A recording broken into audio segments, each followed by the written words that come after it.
see the eyes, and there he goes down. उनकी विनाशकारी knockout दर 92% है। ये मैक्सिकन बीस्ट मुकाबले जीतने के साथ विरोधियों को तबाह भी कर रहा है।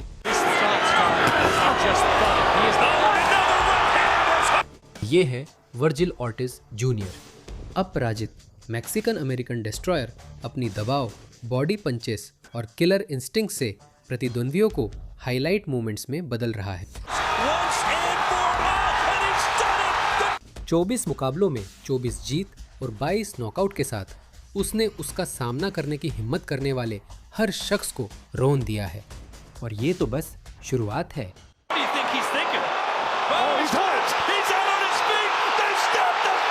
वर्जिल ऑर्टिज जूनियर का जन्म 25 मार्च 1998 को ग्रैंड प्रेयरी, टेक्सास में हुआ था।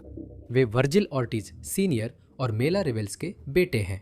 दोनों मैक्सिकन मूल के हैं। उनके पिता जवान होने पर मैक्सिको से अमेरिका आए थे। वर्जिल ऑर्टिज जूनियर के जन्म पर वे सिर्फ 17 साल की उम्र में सिंगल फादर बने। लेकिन ऑर्टिज सीनियर की एक योजना थी। उन्होंने शौकिया बॉक्सिंग की थी और जानते थे कि यह उनके बेटे को बेहतर जीवन दे सकती है। जब वर्जिल ऑर्टिज जूनियर 5 साल के थे, उनके पिता उन्हें डैलस के विवेरो बॉक्सिंग जिम लेकर गए। ये वही जिम है जिसने unified welterweight champion Errol Spence junior को तैयार किया। कुर्बानियां बहुत कठोर थीं, लेकिन वे इसके लायक थीं। वर्जिल ऑर्टिज जूनियर 7 बार राष्ट्रीय चैंपियन बना। 2013 के युवा ओलंपिक खेल जीते। 140 जीत और 20 हार के साथ शानदार एमेच्योर रिकॉर्ड बनाया और जुलाई 2016 में सिर्फ 18 साल की उम्र में वर्जिल ऑर्टिज जूनियर पेशेवर बन गए। ये अपने पिता के बलिदानों का मोल चुकाने का समय था और वह लगातार नॉकआउट से करने वाला था। 30 जुलाई 2016 को वर्जिल ऑर्टिज जूनियर ने इंडियो कैलिफोर्निया के फैंटेसी स्प्रिंग्स कैसीनो में जूलियो रोडास के खिलाफ प्रो डेब्यू किया। अधिकांश बॉक्सर्स पहले प्रोफेशनल मुकाबले में सहज रहते हैं, प्रतिद्वंदी को परख कर खुद को सहज बनाते हैं, लेकिन वर्जिल ऑर्टिज जूनियर ऐसा नहीं करते।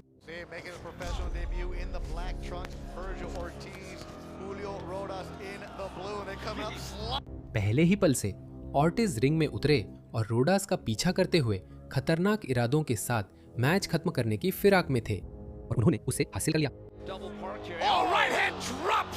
Rodas, a huge right hand from the 18-year-old Virgil Ortiz early on in his pro debut. एक घातक कॉम्बो से रोडास गिर गए, लेकिन उठे और फिर तुरंत पूरी तरह हार गए और रेफरी ने मुकाबला रोक दिया। Still stunned with a big knockdown in the first. Oh, a body shot and it is over. Eddie Hernandez has stepped in and protected the fight. उसने प्रोफेशनल डेब्यू में पहले राउंड में नॉकआउट किया। योजना साफ थी और मेक्सिको ने अभी अभी अपनी नई नॉकआउट मशीन को खोजा था। महज 2 महीने बाद ऑर्टिज ने टेक्सास के आर्लिंगटन AT&T स्टेडियम की रिंग में कदम रखा। अर्नेस्टो हर्नांडेज का सामना करने के लिए उसके पास कोई मौका नहीं था।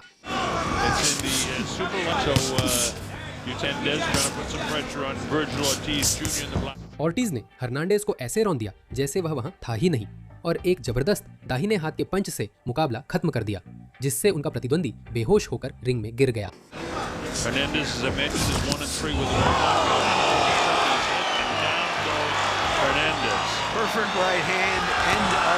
ये मुकाबला ठीक 40 सेकंड तक चला। 2 मुकाबले, दोनों में पहले राउंड में नॉकआउट। टेक्सास का डिस्ट्रॉयर अपना संदेश साफ दे रहा था और बॉक्सिंग की दुनिया उस पर ध्यान देने लगी थी। 16 दिसंबर 2016 को फैंटेसी स्प्रिंग्स रिजॉर्ट कैसीनो में ऑर्टिज ने नेस्टर गार्सिया का सामना किया और अपने पिछले 2 विरोधियों की तरह गार्सिया ने भी कड़वा सबक मिला। वर्जिल ऑर्टिज जूनियर के साथ रिंग में उतरने पर क्या होता है। High school, missed a lot of school big national tournaments. Still an honorable splitting time between Indio and Joel Diaz management group. I guess you call him a boxing defensive posture. Does a nice job of blocking and deflecting. Does a lot of catch and countering. Ortiz. A lot of people watching back home in the Dallas area. Upstairs, good comp. एक बार फिर Ortiz ने अपने प्रतिद्वंदी को पहले ही round में ध्वस्त कर दिया। ताकतवर और जबरदस्त घूंसे मारकर गार्सिया को पीठ के बल गिरा दिया। इतने सारे जबरदस्त प्रहारों के बाद His opponent is Ortiz. You see the eyes, and there he there's a goes jab. down. And that was a jab A that stiff caught. one, huh? Right, it caught. 3 match, 3 पहले round में knockout, एक और प्रतिद्वंदी, एक और जबरदस्त अंत। Pattern साफ हो रहा था। वर्जिल ऑर्टिज जूनियर से लड़ना का मतलब था स्ट्रेचर पर बाहर जाना। 5 मई 2017 को ऑर्टिज बड़े मंच पर आए। लास वेगस नेवादा के MGM ग्रैंड गार्डन एरिना में एंजल सारिनाना रोड्रिगेज के खिलाफ ऑर्टिज ने मुश्किल वक्त में भी शानदार प्रदर्शन किया। Ortiz can get a first round knockout. All the first round knockouts. Yeah, that's what we're talking about. Sana has been knocked out 3 times. Oh, big right. And it might to get neighbor. Really. It is heard of, but it's unheard of often. And to very bad opponents, you know, and perhaps a bit of both. But, you know, look at it. Sometimes a young fighter can fall in love with his own power. The heart, the desire to come in here and give an honest. Ortiz ने शुरू से अंत तक दबदबा बनाए रखा। Rodriguez को combination और जबरदस्त बॉडी पंचों से गिरा दिया। रेफरी ने टेक्निकल नॉकआउट से मैच रोक दिया। Oh, big uppercut. There it is. That was thinking. Sariñana gets up. And just when I said what I A lot of said. time left. Too much time left here. Got a good referee here. We got a good referee. 4 मुकाबलों में 4 knockout, ये सिलसिला वाकई असली थी। Ortiz अगले स्तर के लिए तैयार था। 16 सितंबर 2017 को सब कुछ बदल गया। ऑर्टिज की योजना कैनेलो अल्वारेस बनाम गेनाडी गोलोवाकिन की अंडरकार्ड में लास वेगस के टी मोबाइल एरिना में लड़ने की थी। ये मुक्केबाजी का सबसे बड़ा मंच था। 20,000 प्रशंसक, दुनिया उसे देख रही थी। ऑर्टिज को खुद को साबित करना था। सीजर वेलेंजुएला के खिलाफ जो 8 मुकाबलों में 7 जीत के रिकॉर्ड के साथ आया था, दांव पर लगी चीज इससे ज्यादा अहम नहीं हो सकती थी। California, Coachella Valley, that's where world champion Timothy Bradley was with him. Now When he sees one, he came from a fighting family himself. brother Tonio also in the corner. He's one of those amateurs who's better suited for the professional ranks. The manner in which he fights, but his mentality, you can tell he wants to whack guys at it. I want to come out here and make something sensational happen. No, slip. Get up. Ortiz has landed a few shots high on the head of Valenzuela, and that can. This is Rocha. See, that was 47. This was his first fight. 2 round तक ओर्टिज ने बेहतरीन प्रदर्शन किया। ओर्टिज ने वेलेंजुएला को सटीकता और ताकत से गिराया, फिर जोरदार कॉम्बिनेशन मारकर रेफरी से मुकाबला रुकवाया। Ran across country there. Valenzuela handled that knockout. Yes! Oh, that got him good. It was to the. Canelo GGG की अंडरकार्ड में दूसरे राउंड में technical knockout. Virgil Ortiz Junior ने बॉक्सिंग में नाम बना लिया था और अब पीछे लौटने का रास्ता नहीं था। 1 साल बाद ओर्टिज कैनेलो और जीजीजी के दूसरे मुकाबले के लिए लास वेगस आए। वही भव्य मंच, वही जबरदस्त दबाव। इस बार वो अपना हुनर बेहतर दिखाने को तैयार था और सामने अनुभवी रॉबर्टो ऑर्टिज थे। लेकिन वर्जिल ने दुनिया को दिखा दिया कि वो अपने प्रतिद्वंदियों से कहीं ऊपर है। At a Torreon, Mexico. That's the nickname they have. 2-time junior lightweight title holder, Juan Carlos Salgado. With Robert Garcia, and he attacks, barring a who's who in that camp. Also had 4 body shots. Garcia's got him really working a hard jab. दूसरे round में Ortiz के जोरदार दाएं पंच से Roberto गिर पड़े। वह उठ तो गए, लेकिन अभी भी दर्द में और लड़खड़ा रहे थे। Got into the weigh-in, and down goes Ortiz. Beautiful short right hand. ओर्टिज ने तुरंत हमला कर रॉबर्टो को जोरदार दायां पंच मारा, जिससे वह 5 तक घुटनों पर रहे। Backward body shot from Virgil. Ortiz goes down for the second time in the round. He felt upstairs. He felt in the body. Roberto फिर खड़े हुए। रेफरी ने काफी देख लिया था, इसलिए मुकाबला रोक दिया। दूसरे राउंड में टीकेओ 2 बार गिराया। ओर्टिज की 11 जीते, 0 हार और 11 नॉकआउट्स थे। उसका परफेक्ट रिकॉर्ड अभी भी बरकरार था और हाइप ट्रेन रफ्तार पकड़ रही थी। 4 मई 2019 को ओर्टिज ने लास वेगस में अनुभवी मॉरिसियो हेरेरा के खिलाफ अपने युवा करियर की सबसे कठिन चुनौती का सामना किया। हेरेरा 30 से ज्यादा पेशेवर मुकाबलों के अनुभवी खिलाड़ी थे जो अपने पूरे करियर में कभी भी नॉकआउट नहीं हुए थे। उन्होंने विश्व स्तर के मुक्केबाजों का सामना किया था। उन्होंने हर वार को झेल लिया था। ऐसा सोचा गया था कि यही लड़ाई ओर्टिज को अंतिम राउंड तक ले जाएगी, लेकिन हेरेरा एक दर्दनाक सबक सीखने वाले थे। I just watched on TV and he goes, once my dream was smashed in 2014, he goes, but I still want to beat every so far in his career, just come in and march through people. Oh, he's an impressive young man, inside and outside the ring. He said, Now he called it a huge honor. He said it's crazy. Wonder how much he has left. Herrera thought he got hit in the back of the head. ओर्टिज ने शुरुआत से दबदबा दिखाया। उन्होंने घूंसे मारे जिससे Herrera मुश्किल में आ गए। दूसरे राउंड के बाद ओर्टिज ने एक जोरदार दाएं हाथ का पंच मारा जिससे हेरेरा को चोट लगी और हेरेरा बचाव की मुद्रा में आ गए। I don't see him questioning himself yet, but he's not getting run out. in the early rounds, it's just the dimensions, different answers, and Herrera can force you to another. Keeps bending down to his right. I can see Ortiz catching him behind the ear with a best like that, Brian. Now Herrera is hurt. He's never been stopped. Struggling, trying to stay on his feet. Down he goes at the bell. तीसरे round में ओर्टिज ने मौका देखा। उसने सही समय का अंदाजा लगाया और एक जबरदस्त दाएं हाथ का पंच मारा जिससे अनुभवी खिलाड़ी तीसरे राउंड के 29वें सेकंड में जमीन पर गिर गया।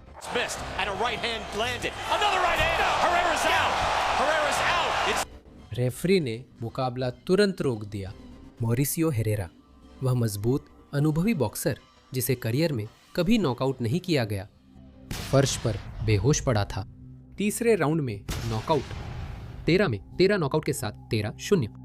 ओर्टिज ने कुछ ऐसा किया जो पहले किसी ने नहीं किया था, जिससे बॉक्सिंग की दुनिया का ध्यान अब उन पर था।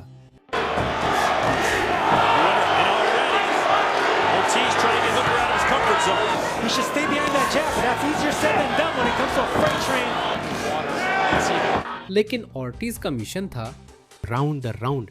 उसने बेहद सटीकता के साथ शरीर पर वार किए और माइटी मो को पूरी तरह तोड़ कर रख दिया।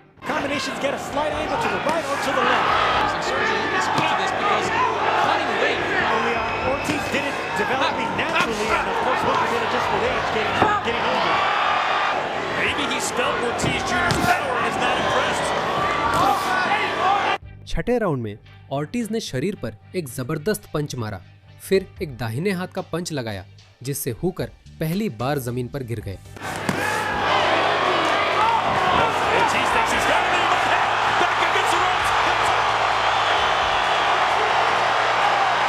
हुकर काउंट बीट कर गए, लेकिन 7वें राउंड में उनके शरीर ने जवाब दे दिया।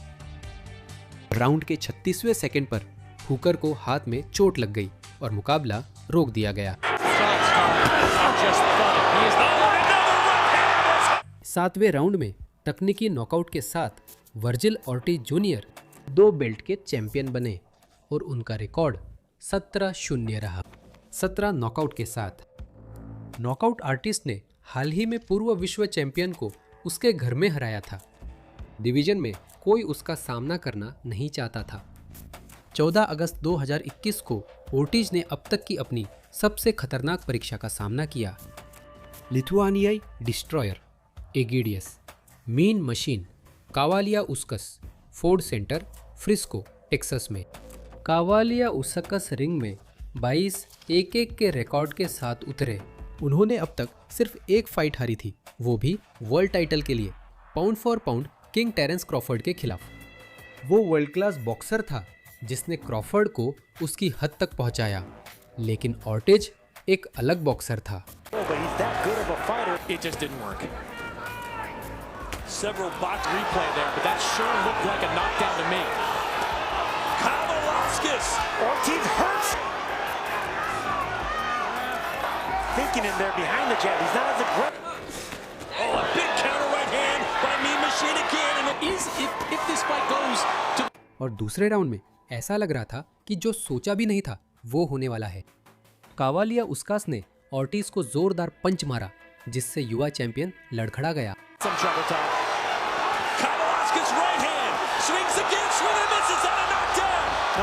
एक पल को ऑर्टिज सच में खतरे में था। चैंपियन ऐसे पलों में बनते हैं। ऑर्टिज ने खुद को संभाला, फिर वह काम में जुट गया।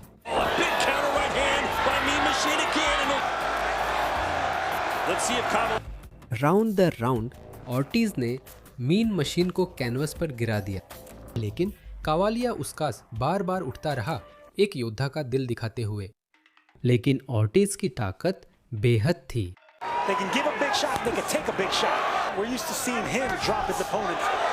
पहली बार गिरा कावालिया उस्कास, फिर उठा। दूसरी बार गिराया गया, वो फिर से उठ गया। तीसरी से पांचवी बार गिराया गया। लिथुआनियाई हार मानने से इनकार कर रहा था।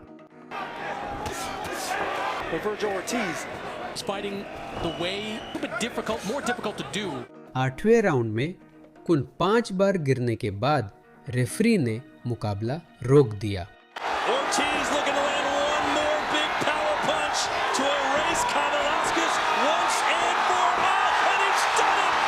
आठवें राउंड में टीकेओ 5 बार गिराया गया। ये उस समय तक ऑर्टिज की सबसे लंबी फाइट थी और उसने अभी अभी मुश्किल हालात से बाहर निकलकर पूरे डिवीजन के सबसे मजबूत दावेदारों में से एक पर दबदबा बनाया था। 18 में से 18 जीत, 18 नॉकआउट के साथ परफेक्ट रिकॉर्ड अभी भी बरकरार था और वर्ल्ड टाइटल दरवाजे पर दस्तक दे रहा था। 17 महीने रिंग से दूर रहकर रैप्डोमायोलिसिस से जूझते हुए, एक गंभीर बीमारी जो मांसपेशियों के टूटने और किडनी फेलियर का कारण बनती है। बॉक्सिंग जगत सोच रहा था कि वर्जिल ऑर्टिज जूनियर, क्या वह पहले जैसा हो सकेगा?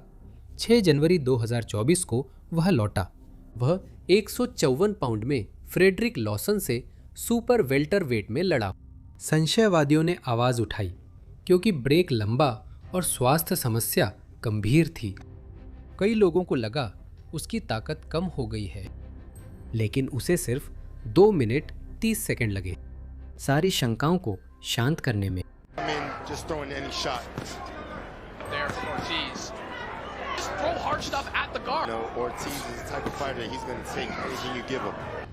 ऑर्टिज लॉसन पर टूट पड़े और एक जोरदार हमला बोला, जिसके चलते पहले राउंड में फाइट को विवादास्पद तरीके से रोकना पड़ा।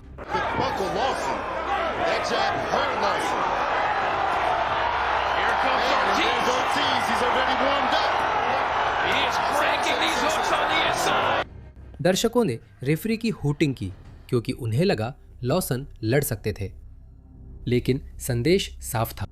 वर्जिल ऑर्टिज जूनियर लौटे और पहले से भी ज्यादा खतरनाक और मजबूत थे। पहले राउंड में टीकेओ 20 में 20 नॉकआउट जीते। ब्रेक बेअसर रहा। उन्होंने सेहत की परेशानी पार कर विनाशक की वापसी की। 8 नवंबर 2025 को Virgil Ortiz junior WBC super welter अंतरिम खिताब की रक्षा की, जो बॉक्सिंग के सबसे खौफनाक मुक्केबाजों में से एक के खिलाफ था। Erickson, the hammer, Lubin Fort Worth Texas के डिकीज एरिना में। लुबिन रिंग में 27 जीत और 2 हार के रिकॉर्ड के साथ उतरे। उनकी हार सिर्फ वर्ल्ड चैंपियंस जर्मेल चार्लो और सेबास्टियन फुंडोरा से हुई थी। उनकी लगातार 3 जीत थी।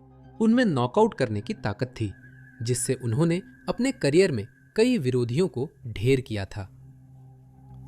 माना जा रहा था कि ये ऑर्टिज की सबसे कठिन परीक्षा होगी, एक बराबरी की टक्कर। माना जा रहा था कि यही लड़ाई ऑर्टिज की विरासत तय करेगी, लेकिन मुकाबला आसपास भी नहीं था।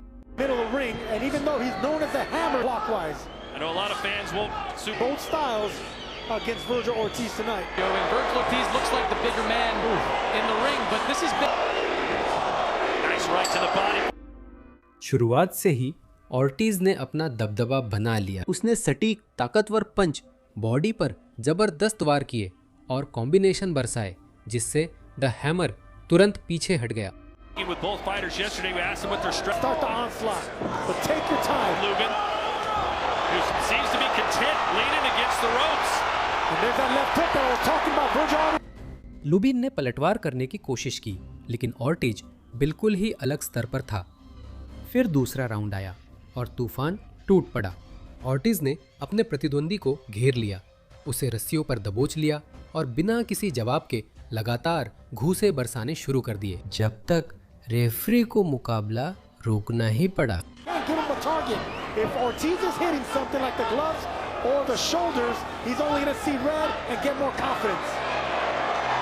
Is he trying to run Padope here, Sergio? What do you think he's thinking? Oh, he's hurt! He's out on his feet! They stopped the fight! TKO। दूसरे राउंड में एरिक्सन द हैमर लुबिन, जो division के सबसे खौफनाक मुक्केबाजों में से एक था, उसे 6 मिनट से भी कम समय में तबाह कर दिया गया था। 24 जीत, 0 हार और 22 नॉकआउट। इस मेक्सिकन विनाशक ने फिर दिखाया कि वह सबसे ज्यादा टाले जाने वाले मुक्केबाज है।